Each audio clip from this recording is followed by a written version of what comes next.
शुरू करें बिना किसी बकचोदी। हेलो भाई लोग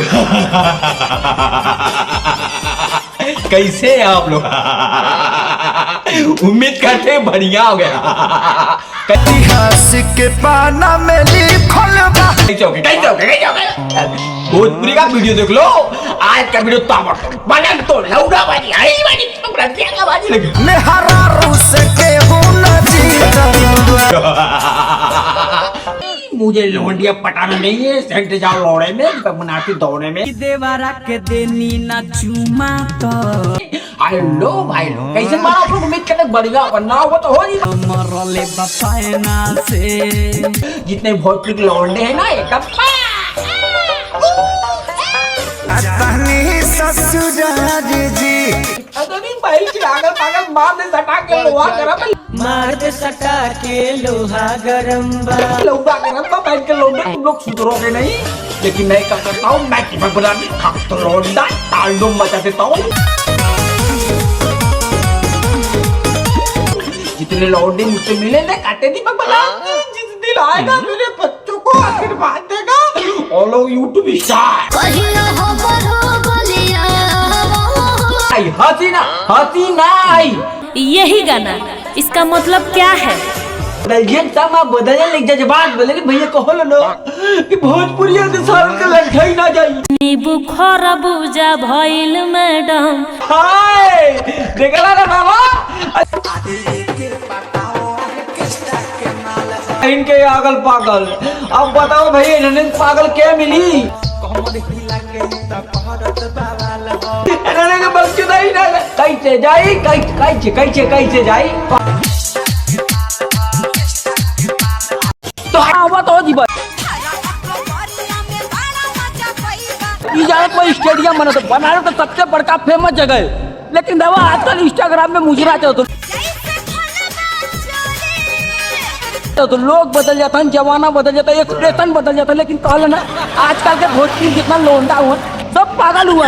खाली भैया लवंडिया पीछे रंगदारी चला था आजकल कट्टा लेके यही लवंडिया हुआ। लेकिन भैया जानो तू ना ये दीपक बनर्जिया जे मिलन ना चिंगा पर के नंगा कर देती तो भैया लोग बदल जाई, जमाना बदल जाई। लेकिन कहल इंस्टाग्राम और भोजपुरी के मुस्पंडा वाली पागलपंती ना चुकी।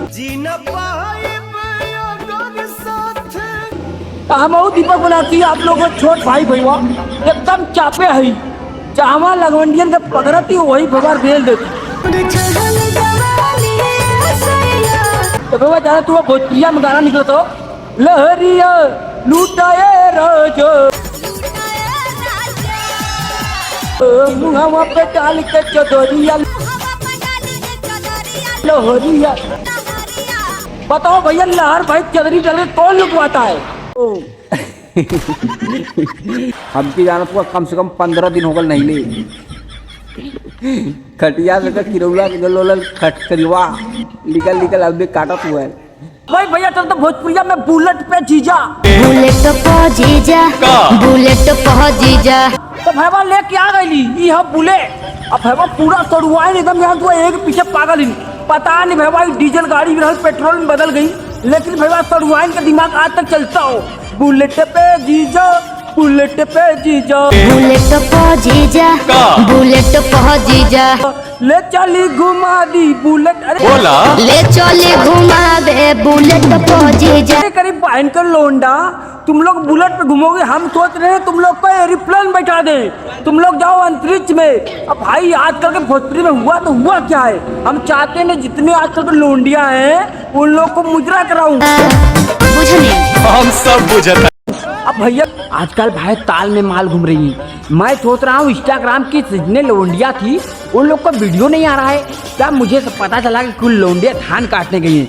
अब भैया धान का सीजन चल रहा है तो हम सोच रहे हैं लौंडिया मिलेंगी तो मिलेंगे कहाँ, लेकिन भैया हम ताल में आ गए। लेकिन ताल में आने के बाद भी भैया ये वो माल नहीं मिल रही, तो हम सोच रहे हैं भैया हम करे तो करे क्या? अब भैया हम सख्त लौंडा बनारस के, और भैया हम बनारसी लोग हैं, हम सोचते हैं ना दीपक बनारसी करेगा तो गांव में जाएगा, शहर में जाएगा। लेकिन भाई यहाँ पे खाली नहर भाई दिख रहा है। लेकिन भाई आजकल के जो हमारे बनारस के सख्त लोंडे हैं उन लोग की नई नई तरह की मतलब बोलते हैं ना, एक नई तुक्का लगा रहे हैं भोजपुरी में। देवरा के देनी ना चुमा तो मरले पपैना से, मरले बपायना से। अरे तेरी बहन के आगल पागल, जब देवरे का चुम्मा ना देबू तो पैना ना में कल लूंगा तुम्हारी बाबा भौजाई ले देवरे कबो न थोड़ी मरले बपायना से। अब कौनो कहती देवर हो तब न मोर करी है हो तब मोर कहिया, बाबा कौनो कवर दबवा रही है, हो तब मोर कहिया। कौनो चुम्मा के बदले डंडा तो लोड़ा तो मार खा रही है। मरले बपायना से।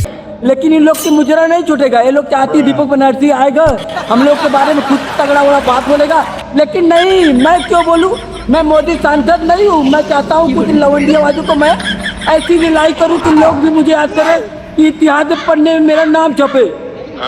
भाई तुम लोग एक्सप्रेशन को समझो, नहीं समझ रहे हो तुम लोग लाइक करो, सब्सक्राइब करो, फॉलो करो, लेकिन दीपक बनर्जी को बवाल मचाने दो। लव यू भोजपुरी समाज।